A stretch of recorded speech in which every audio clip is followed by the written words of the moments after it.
നമ്മുടെ ഈ മുഖത്തിനൊക്കെ ഒരു അനാട്ടമി ഉണ്ട്. രണ്ട് കണ്ണിനിടയ്ക്കുള്ള അകലം എന്ന് പറഞ്ഞാൽ ഒരു കണ്ണിൻ്റെ വലുപ്പമാണ്. അതുപോലെ തന്നെ മൂക്കിൻ്റെ വലുപ്പം എന്ന് പറഞ്ഞാൽ അങ്ങനെ ഒരു കണക്കുണ്ട്. അതിനെന്ത് ചെയ്യും, നമ്മൾ വളരെ നല്ല രീതിയിലുള്ള കണ്ണിങ് ആയിട്ടുള്ള ചോദ്യം നിങ്ങളുടെ മനസ്സിലുള്ള സാധനം ഞാൻ എടുക്കുകയായിരുന്നു. ജിഷയുടെ കേസുണ്ട്, പാറാമ്പുഴ കേസുണ്ട്, തിരുവനന്തപുരത്ത് ഒരു ഹൈവേ റോബറി കേസുണ്ട്. ജസ്റ്റ് ഒരു ഗ്ലാൻസ് അല്ലെങ്കിൽ ഒരു മിനിറ്റ് അല്ലെങ്കിൽ ഒരു ഏതാനും സെക്കൻഡ് കാണുന്ന ഒരാളുടെ മുഖമാണ് നമ്മൾ വരച്ചെടുക്കുന്നത്.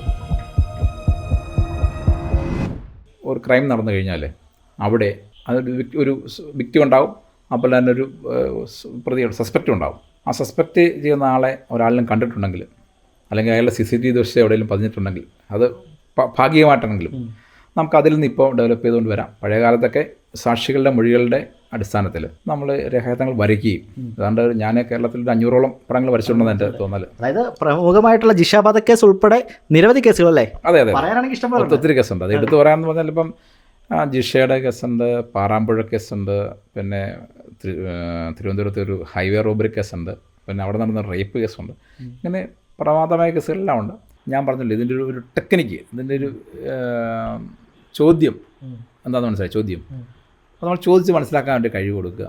പിന്നെ ഇത് വരയ്ക്കുന്നതിനെക്കുറിച്ചൊരു ടെക്നിക്കുണ്ട്. നമ്മുടെ ഈ മുഖത്തിനൊക്കെ ഒരു അനാട്ടമി ഉണ്ട്. അത് എല്ലാം സെയിം ആയിരിക്കും, പക്ഷേ ചില ഫീച്ചറുകൾ വ്യത്യാസപ്പെട്ടിരിക്കും. അപ്പം ഒരു മുഖമുണ്ടെങ്കിൽ ആ മുഖത്തിനകത്ത് കണ്ണിൻ്റെ അളവും മൂക്കിൻ്റെ അളവൊക്കെ കറക്റ്റായിരിക്കും. പക്ഷേ എല്ലാവരും ഇപ്പോൾ എൻ്റെ അഭിഷാടെയൊക്കെ തുല്യമാണ്.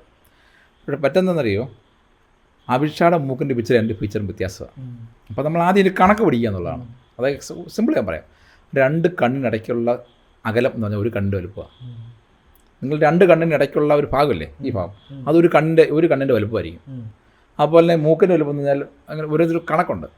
നിങ്ങളുടെ ചെവി എന്ന് പറഞ്ഞാൽ നിങ്ങളുടെ കണ്ണിൻ്റെയും നമ്മുടെ ചുണ്ടിൻ്റെ ഇടയ്ക്കായിരിക്കും, ഇത് സ്പേസിലായിരിക്കും. നിങ്ങളുടെ കണക്കുകൾ പഠിക്കുക, എന്നിട്ട് ഈ ഫീച്ചറുകൾ പഠിക്കുക. അപ്പോൾ നമ്മളങ്ങനെ കുറേ എക്സ്പീരിയൻസ് ചെയ്ത് കഴിയുമ്പം ഇത് ആർക്കും വരയ്ക്കാൻ പറ്റും. ജസ്റ്റ് ഒരു ഗ്ലാൻസ് അല്ലെങ്കിൽ ഒരു മിനിറ്റ് അല്ലെങ്കിൽ ഒരു ഏതാനും സെക്കൻഡ് കാണുന്ന ഒരാളുടെ മുഖമാണ് നമ്മൾ വരച്ചെടുക്കുന്നത്. അതിനെന്ത് ചെയ്യും, നമ്മൾ വളരെ നല്ല രീതിയിലുള്ള കണ്ണിങ് ആയിട്ടുള്ള ചോദ്യം ഇമ്പോർട്ടൻ്റാണ്. മനസ്സിലായി? നിങ്ങളുടെ മനസ്സിലുള്ള സാധനം ഞാൻ എടുക്കുകയായിരുന്നു, ശൂന്യതയിൽ നിന്ന് ഉണ്ടാക്കുക. അപ്പോൾ ഞാനൊക്കെ പലപ്പോഴും എനിക്കിപ്പോൾ വിശ്വാസം കേട്ടോ, ഭയങ്കര വിശ്വാസം. ഞാൻ ഇപ്പോൾ എവിടെ പോലും വരച്ചെടുക്കുമെന്ന് എനിക്ക് ഉറപ്പാണ്. പക്ഷേ ആദ്യമൊക്കെ വലിയ എങ്ങനെ ചെയ്യും എന്നൊക്കെ വലിയ എക്സ്പീരിയൻസ് തീർച്ചയായും. എനിക്ക് പറ്റില്ലാത്ത ആളെ പക്ഷേ പറയുക, ഒരാളെ ചിന്തിച്ചോളൂ. ആളെ പറയാൻ പറ്റില്ല, ഞാൻ ചിന്തിച്ചു. അപ്പോൾ ഞാൻ എൻ്റെ ചോദിക്കണേ, ആണോ പെണ്ണോ, എന്ത് പ്രായം കാണും ഏകദേശം? 32 വയസ്സെടുത്ത്. കറുത്താളാണോ, മെലുത്താളാണോ, ഇരുനിറം, മെല്ലിച്ചാളാണോ?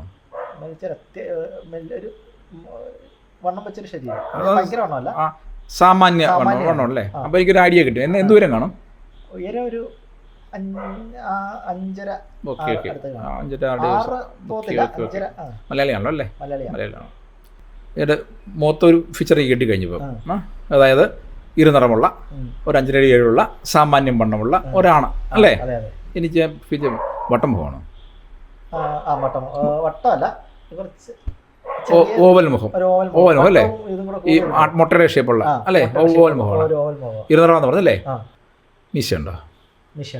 താടിയുണ്ടോ? മുടിയൊക്കെ നല്ല, സാറിനൊക്കെ മുടിയൊക്കെ നല്ല അല്ല, പിന്നെ തിക്കാനുള്ള മുടിയൊന്നുമില്ല. പിരിയുമൊക്കെ കട്ടിപ്പിരിയൊക്കെ ആണോ ഏകദേശം? Okay okay. ഈ ചിലരുടെയൊക്കെ പ്രത്യേകത, ഇപ്പം ചിലരൊക്കെ ഈ മുഖത്തിന് ഈ കവിളൊക്കെ ഇതിൻ്റെ ഇവിടുത്തെ എല്ലൊന്തിയിരിക്കുന്ന പോലെ ഇരിക്കുകയാണ്. ചിലരുടെ താടിയുടെ ഇവിടുത്തെ എല്ലിങ്ങനെ ബഡ്ജ് ചെയ്ത് നിൽക്കുന്നുണ്ട്. അങ്ങനത്തെ എന്തെങ്കിലും പ്രത്യേകത ഉണ്ടല്ലേ? ഉണ്ട്. ഈ മുഖത്ത് എന്തെങ്കിലും പ്രത്യേകത, എന്തെങ്കിലും മാർക്കുകൾ, മറുകുകൾ, അങ്ങനെ എന്തെങ്കിലും സാധനങ്ങൾ? പക്ഷേ ചെറിയൊരു ഒരു ഉറക്കക്ഷീണം പോലത്തെ ചെറിയ ഒരു ബ്ലാക്ക് ഇതൊക്കെ ഉണ്ട്. ഉണ്ട്. എനിക്ക് നിങ്ങളുടെ പറഞ്ഞ ആളെ എൻ്റെ മനസ്സിലേക്ക് ഞാൻ ക്യാമറയിൽ പതിഞ്ഞിരിക്കുക, ഞാൻ പതിച്ചെടുത്തിരിക്കുക. ഞാനിത് വരയ്ക്കും. വരച്ച് കഴിഞ്ഞിട്ട് വരയ്ക്കും. ഇതെൻ്റെ മനസ്സിൽ നിന്നാണ് വരയ്ക്കണത്. ഈ വരച്ച് കഴിഞ്ഞിട്ട് ഞാൻ ചെയ്യുന്നതെന്ന് പറഞ്ഞാൽ നിങ്ങൾ ചോദിക്കും, ഇതിങ്ങനെ കണ്ടോ ചോദിക്കും. അപ്പോൾ ഒരിക്കലും അത് പൂർണ്ണമായിരിക്കില്ല. കാരണം എന്താ പറയുക, ഇതിപ്പോൾ അഭിഷായുടെ മനസ്സിൽ ഞാൻ ചോദിച്ചെടുക്കുന്ന സാധനമാണ്, പൂർണ്ണമായിരിക്കില്ല. അപ്പോൾ ഞാനെന്ത് ചെയ്യും, അവിടെയാണ് വീണ്ടും നമ്മുടെ ഈ ചിത്രത്തിലേക്കുള്ള മെയിൻ പോർഷൻ എന്ന് പറയാം. ഈ പ്രതിയെ കണ്ടിട്ടുള്ള അല്ലെങ്കിൽ ആളെ കണ്ടിട്ടുള്ള ആളാണെങ്കിൽ അമിത്ഷാ പറയും, ഇയാളുടെ മുടി ഇങ്ങനല്ല, ഇച്ചൂടെ വേണം, അല്ലെങ്കിൽ നെറ്റി ഇതൊക്കെ അടുത്ത ഫീച്ചറുകളാണ്. നെറ്റിന് കൂടുതൽ വേണം, അല്ലെങ്കിൽ കുറവ് വേണം, അല്ലെങ്കിൽ കവള് ഇത്ര ഒട്ടിയിട്ടില്ല, കവള് അല്ലെങ്കിൽ തടിച്ചോടെ മീശയുണ്ട്, ഈ മീശ വളർന്നു വന്നിരിക്കുന്നത് ഇങ്ങനല്ല, ഈ ഇങ്ങനെയൊക്കെയുള്ള നമ്മളെന്ത് ചെയ്യും, ഈ കണ്ടയാളുടെ വിവരണത്തിൽ ഇത് പൂർണ്ണമാകുന്നത്. ശ്രദ്ധിക്കേണ്ട കാര്യം എന്ന് പറഞ്ഞാൽ ഒരിക്കലും ഒരു രേഖാചിത്രം വരാമെന്ന് പറഞ്ഞാൽ ഒരു പൂർണ്ണമായ ഫോട്ടോഗ്രാഫി വരെയല്ല. അതായത് ഇപ്പോൾ കണ്ടു കഴിഞ്ഞാൽ ഇപ്പോൾ അഭിഷായ വരയ്ക്കുകയാണെങ്കിൽ അഭിഷായെ പോലെ കണ്ട് അയ്യോ ഇത് നമ്മുടെ അഭിഷായെ പോലെ ഇരിക്കുന്നല്ലോ പറയും. അല്ല, അഭിഷായുടെ ഫോട്ടോ പോലെ ആയിരിക്കില്ല 90%. മിക്കവാറും സിനിമകളിലൊക്കെ വരുമ്പോഴത്തേനും ഇപ്പോൾ ഒരു ദിലീപിൻ്റെ പടത്തെ കണ്ടിട്ടുണ്ട്, ദിലീപിൻ്റെ പടം തന്നെ പ്രിൻ്റ് ചെയ്തെങ്കിൽ വരിക, അങ്ങനെ ഒരിക്കലും കിട്ടാറില്ല. അത് എൻ്റെ അങ്ങനത്തെ ഒരു സാധനം ഉപയോഗിച്ചിട്ടുണ്ടെന്നറിയോ, ഞാൻ നമ്മൾ തമ്മിൽ നിന്നൊരു പരിപാടി അവതരിപ്പിച്ചു. അന്ന് എസ് എൻ സ്വാമി സാറുണ്ടായിരുന്നു കോടെ. അദ്ദേഹത്തിൻ്റെ ഫോൺ നമ്പറൊക്കെ മേടിച്ചപ്പോൾ ഞാൻ ചുമ്മാന്ന് വിചാരിച്ചു. പക്ഷേ ലോക്പാൽ എന്ന സിനിമയിൽ പുള്ളി എന്നോട് ഡിസ്കസ് ചെയ്താണ് അത് തയ്യാറാക്കിയത്. നിങ്ങൾ ലോക്പാലിനകത്ത് രേഖാചിത്രങ്ങൾ വരച്ച ഞാനാണ്, അത് കാണുക. അത് ഒരിക്കലും ഒരു മോഹൻലാലിൻ്റെ രേഖാചിത്രമല്ല. മോഹൻലാലിനെ പോലെ കണ്ട ഇത് മോഹൻലാലിനെ പോലെ ഉണ്ടല്ലോ എന്ന് പറയും. ഇതാണ് രേഖാചിത്രത്തിൻ്റെ പ്രത്യേകത എന്ന് പറഞ്ഞാൽ. പണം വരയ്ക്കും നമ്മൾ ഓരോ ടെക്നിക്ക് ഉപയോഗിക്കാറുണ്ട് ഇതിനെ കണ്ടെത്താൻ വേണ്ടി. അപ്പം ഞാൻ ചോദിക്കാറുണ്ട്, ഇപ്പം ഞാനിപ്പോൾ രേഖാചിത്രം വരയ്ക്കുമ്പോൾ ഫസ്റ്റ് ചോദ്യമാണ് ഈ പറയുന്ന ആൾക്ക്, അപ്പോൾ അവരുടെ രൂപം മനസ്സിലാകാൻ വേണ്ടിയാണ്. ഇത് എനിക്കറിയുന്നതും നിങ്ങൾക്കറിയുന്നതുമായിട്ടുള്ള ഏതെങ്കിലും ആൾക്കാരോട് സാമ്യം ഉണ്ടെങ്കിൽ പറയണമെന്ന് പറഞ്ഞു. എല്ലാവരും ചോദിക്കാറുണ്ട് ഞാൻ. കാരണം ചിലപ്പോൾ ചില സിനിമാന്മാരുടെ ഷേപ്പ് ഉണ്ടാകും അങ്ങനെ. സാറേ ഇന്നത്തെ കാലഘട്ടത്തിൽ ഇപ്പോൾ AI വന്നു, അതുപോലെ ഇപ്പം സാറ് കൂടുതലും ടാബിലൊക്കെ ആയിരിക്കുമല്ലോ വരയ്ക്കുന്നത്. അപ്പം ഈ അന്നത്തെ കാലത്ത് ആദ്യ കാലത്ത് ഇതുപോലെ സാറ് ബോണ്ട് പേപ്പറിൽ ഇങ്ങനെ വരയ്ക്കുമായിരുന്നു. അപ്പോൾ അന്നത്തെ കാലഘട്ടത്തിൽ ഇന്നത്തെ കാലഘട്ടത്തിൽ വരയ്ക്കുമ്പോഴുള്ള ഒരു എന്താ പറയുക, സാറിന് ഏറ്റവും കൂടുതൽ ഒരു ഫേവറേറ്റ് ആയിട്ട് എഴുതി വരയ്ക്കുന്നതാണ്? AI ഭയങ്കരമായിട്ട് വരുന്നുണ്ട്. അപ്പോൾ ഇതിനകത്ത് നമ്മൾ ഫോട്ടോ പോലൊക്കെ എടുക്കാൻ പറ്റും. പക്ഷെ അതിനകത്ത് വലിയൊരു കുഴപ്പമുണ്ട്. അത് ആരും വരയ്ക്കുന്നവർക്ക് മാത്രം അറിയാവുന്ന സംഭവമാണ്. ഇപ്പം ഞാനൊരു രേഖാചിത്രം ഉണ്ടാക്കി, ഫോട്ടോ പോലെ ഉണ്ടാക്കി, പാസ്പോർട്ട് സൈസ് ഫോട്ടോ ആക്കിയെന്ന് വിചാരിക്കുക.